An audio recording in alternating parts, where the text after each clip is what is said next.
अप्सरा भैया कहाँ गए? राजकुमार लव? राजकुमार कुछ भी नहीं है यहाँ।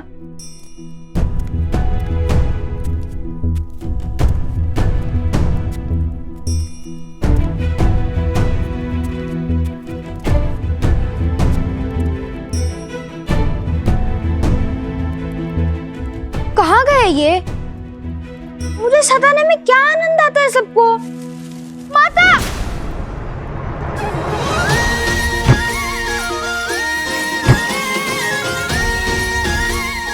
टोकरी के भीतर छुपने का छल अच्छा है। और मिथिला हमें तो नीर चोर समझती है, इसलिए तुम हमसे तनिक दूर ही रहना। वे नहीं जानते कि तुम हमारे साथ हो। हाँ, उपगुरु अवत्सरा वरमाला बनाने के पुष्प लेने गए हैं प्रसूता के साथ। तुम भी जाओ और विवाह की तैयारियां करो। हम स्पर्धा जीतकर अभी आते हैं। किंतु मुझे भी श्री राम से मिलना है। उनसे मिलने का अवसर मैं कैसे छोड़ दूं? जिसके भाग्य में जब उनके दर्शन होंगे वे तभी उसे मिलेंगे।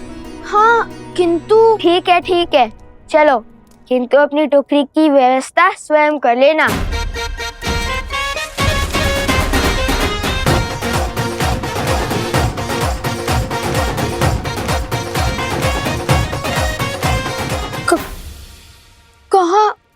कहाँ है टोकरी? अरे, यदि मुझे कोई पहचानता ही नहीं तो मुझे छुपने की क्या आवश्यकता है? मूर्ख बना गए मुझे।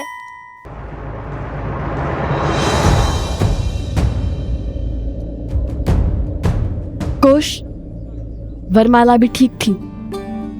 वर कहाँ से लाएंगे उन देवी के लिए? पता नहीं। फिर वचन क्यों दिया? करुण वचन नहीं देता तो माता को दिया वचन टूट जाता। मिथिला नरेश के समक्ष स्पर्धा से पहले ही चले जाते। अब क्या करें? कुश,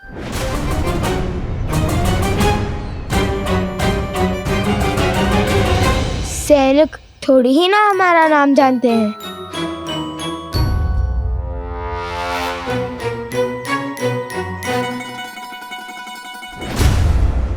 अच्छा, तो यहाँ छुपे बैठे हो?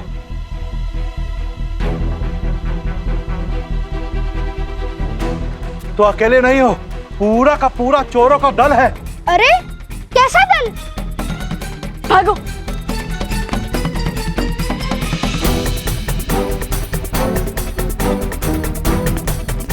अरे महाशय, आप तो हमारे पीछे ही पड़ गए। कहा ना, मैंने आपका अश्व नहीं चुराया।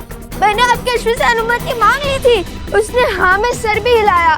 फिर भी आप हमसे क्रोधित हैं।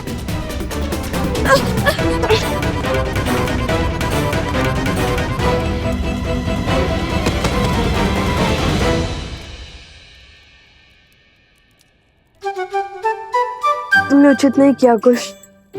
किसी और की संपत्ति को बिना अनुमति के। भैया, अश्व का स्वामी भले ही व्यक्ति था, किंतु स्वयं अश्व भी तो स्वयं का स्वामी है।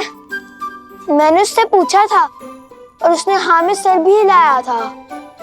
राजकुमारों को कब से अनुमति मांगनी पड़ी? क्या? अर्थात ऋषि कुमारों को। राजकुमार हो या ऋषि कुमार, अनुमति तो लेनी ही पड़ती है। अब तो सैनिकों के साथ उस अश्व के स्वामी से भी छुपना पड़ेगा। पूरा मिथिला पीछे पड़ गया हमारे। यदि पकड़े गए तो ना श्री राम से भेंट होगी और ना माता को दिया वचन पूरा होगा। हाँ, पकड़े गए तो अधिक बुरा होगा। पकड़े गए तो नहीं, पकड़े गए हो।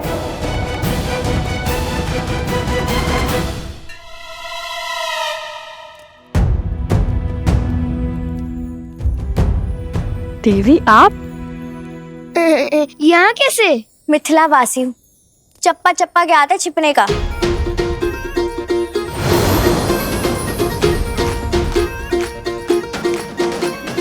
देखिए, ये मेरा वचन है। संध्या तक आपके लिए वरमाला लाऊंगा और वर भी। अरे कोई मुझे इस चप्पे से तो निकालो। देवी, किसी मिथ्या बोध के कारण आपके सैनिक और वो अश्व का स्वामी हमारे पीछे पड़ गए हैं। परंतु मेरी बात तनिक देर रुक जाइए, हमारा कार्य सफल होते ही आपको सब विस्तार में बता दूंगा। अरे मेरी बात तो पहले मुझे इस मटके से निकालो। गुरु रुक जाइए, तनिक धैर्य रखिए। अरे कैसे धैर्य रखूं? अब मेरा विश्व इस मटके में समा गया है ऐसा लग रहा है। आपको मटके से भी निकालेंगे और आपको वरमाला भी मिलेंगी। राजकुमार की हर इच्छा पूरी होती है, बस कहने की देरी है। राजकुमार, ऋषि कुमार, अरे राजकुमार हो या ऋषि कुमार हो, कोई मुझे इससे निकालो। देवी वरमाला दे देंगे, किंतु वर का थोड़ा कठिन है। मैं वरमाला भी पहनाऊंगा और वर भी बन जाऊंगा, कोई मुझे इससे तो निकालो। हमें आगे बढ़ना होगा। तुम्हें अपनी पड़ी है, पहले इन्हें निकालो। हाँ, प्रयास तो किया था किंतु निकले नहीं। रुको।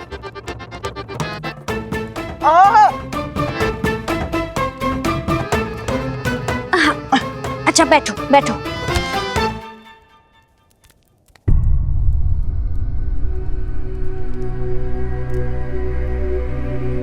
रुको।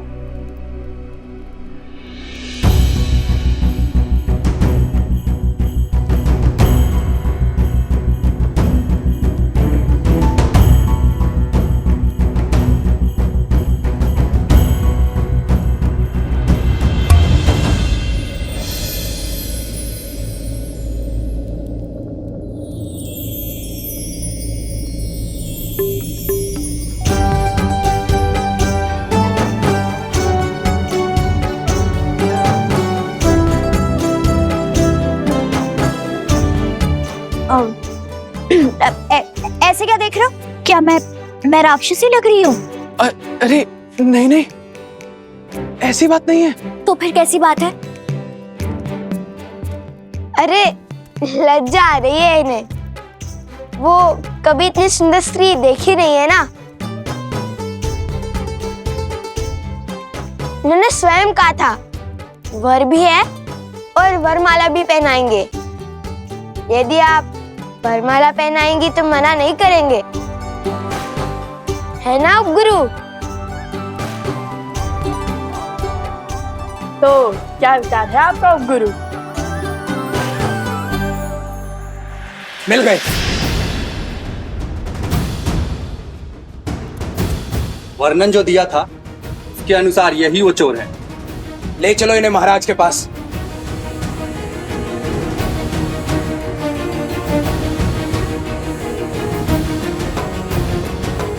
ऐसा साहस मिथिला के पुजारी त्रिकाल के जमाता वास्तव में समस्त मिथिला के जमाता है। आपने इनका अपमान करने का दुस्साहस कैसे किया सैनिक? क्षमा करें देवी प्रसूता, परंतु कोई बात नहीं।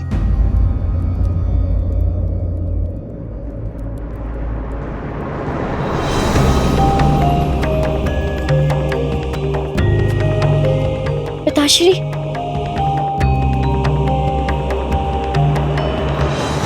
श्री त्रिकाल महोदय प्रणाम। मुझे भी अभी अभी पता चला है कि मेरी पुत्री ने इन महाशय का चयन किया है।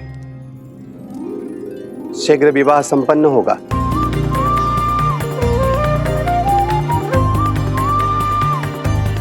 जाइए जाइए, उन तुनीर चोरों को कहीं और खोजिए सैनिक जी। अवश्य। पुत्री,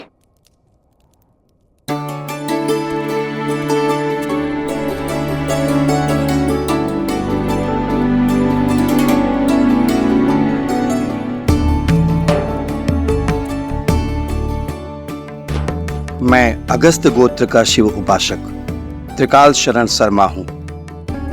और ये मेरी पुत्री प्रसूता है।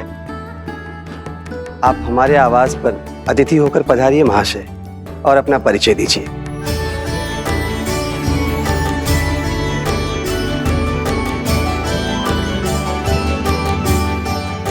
मैं भरद्वाज गोत्र का वैष्णव सोमकरण हूँ, और ये मेरे भ्रातृश्री अवस्त्रा है। मैं उनकी ओर से अपने विवाह का क्षमा करें। अपनी ओर से इनके विवाह का प्रस्ताव। सुनो सुनो सुनो, मिथिला के जमाता अयोध्या के महाराज श्री रामचंद्र के स्वागत में कल प्रातःकाल भव्य उत्सव होगा। उसके पश्चात संसार भर से धनुर्धारी आके अपनी कला का प्रदर्शन करेंगे। अच्छा शुभ होगा और कल श्री राम से भेंट भी निश्चित है। हाँ भैया, कदाचित माता सीता भी उनके साथ हो।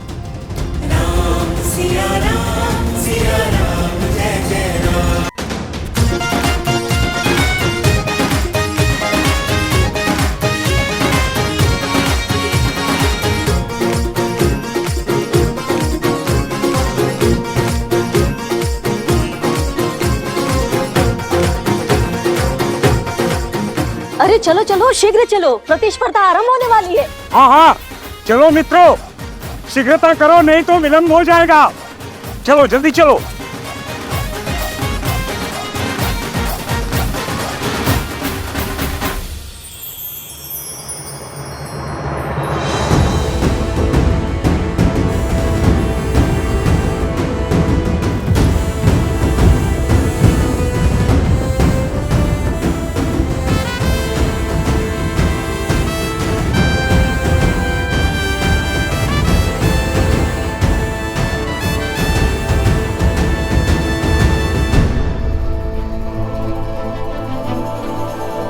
कदाचित किसी कुमार में सीता की बस एक झलक दिख जाए। आज की धनुर्धार प्रतियोगिता में संसार भर से मिथिला पधारने के लिए आप सबका कोटि कोटि धन्यवाद। शीघ्र ही मिथिला नरेश की उपस्थिति में आप सबकी प्रतीक्षा का अंत होगा और स्पर्धा का आरंभ होगा। मिथिला नरेश महाराज जनक पधार रहे हैं। महाराज जनक जी, महाराज जनक जी, महाराज जनक जी, महाराज जनक जी, महाराज जनक जी, महाराज जनक जी।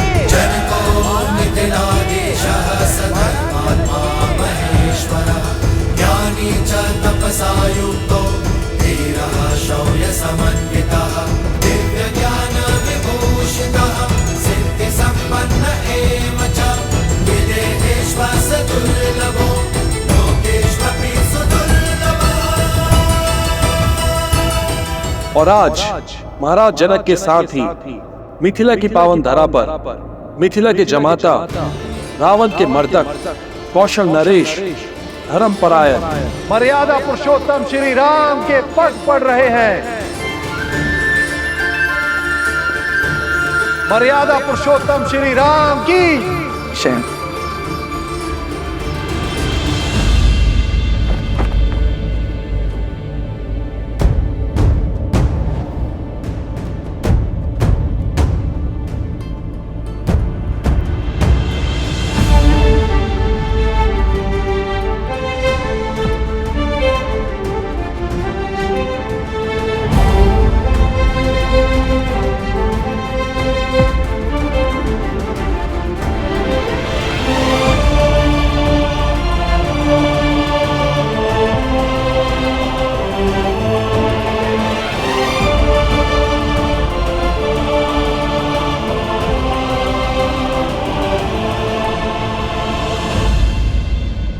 आप समझे या न समझे, मिथिला की जनता अपनों और अन्यों में अंतर जानती है।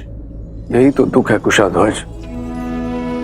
मिथिला की ज्ञानी प्रजा भी धर्म अधर्म में अंतर नहीं पहचान पा रही। जिसने भी श्री राम को नहीं अपनाया वो धर्म से वंचित रह जाएगा। हमारी प्रजा का यह आवेश भी मेरी ही भूल है। कदाचित उन्हें आभास ही नहीं है कि मेरे हृदय में श्री राम के प्रति कोई द्वेष नहीं है, और जब उन्हें ज्ञात होगा तो संभवतः उनका क्रोध भी शांत हो जाएगा।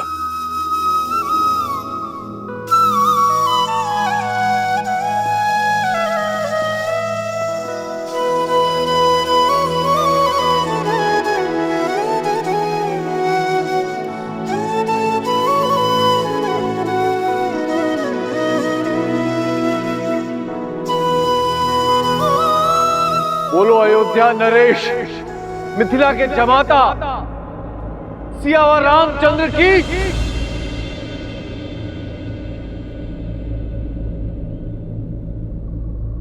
सियावर रामचंद्र की। सियावर रामचंद्र की। सियावर रामचंद्र की। सियावर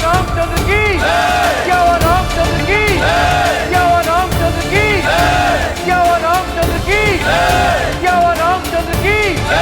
सियावर रामचंद्र की। सियावर रामचंद्र की। सियावर रामचंद्र की। सियावर रामचंद्र की। सियावर रामचंद्र की। सियावर रामचंद्र की। सियावर रामचंद्र की।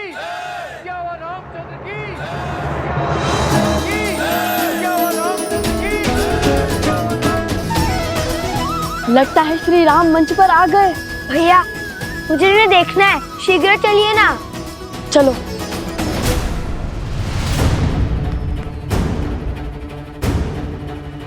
कैसे जाएं? मार्ग में बड़ी बाधाएं हैं। लगता है श्री राम को देखने की इच्छा पूरी नहीं होगी।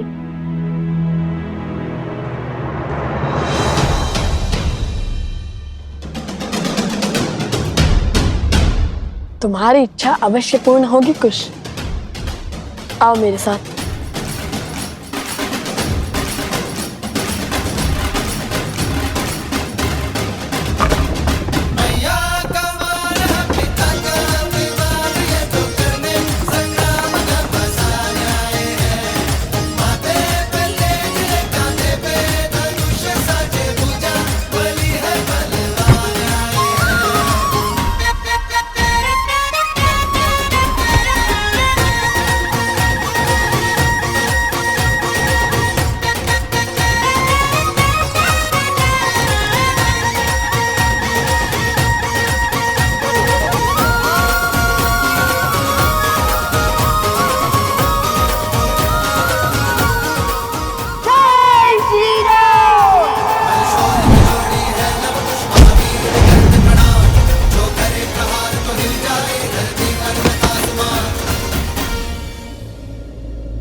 भैया श्री राम।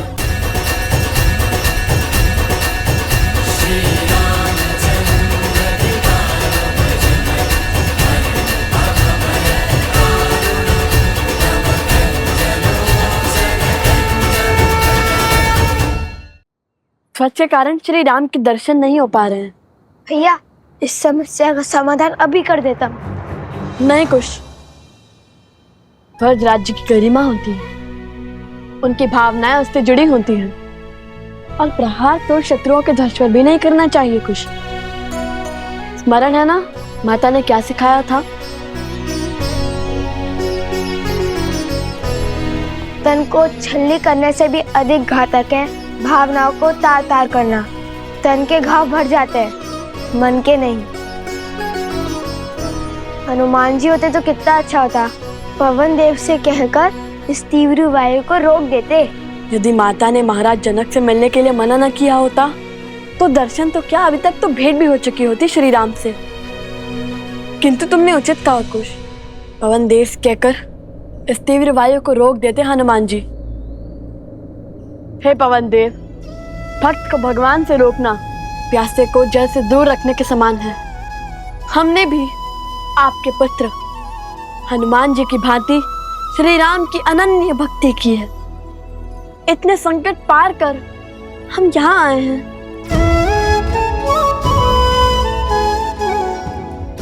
अब तो सहायता कीजिए ना। यदि हमारी भक्ति सच्ची है तो कृपया अपने वेग का थोड़ा कम करें और हमें केवल श्री राम के दर्शन का आनंद दे।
श्री राम श्री राम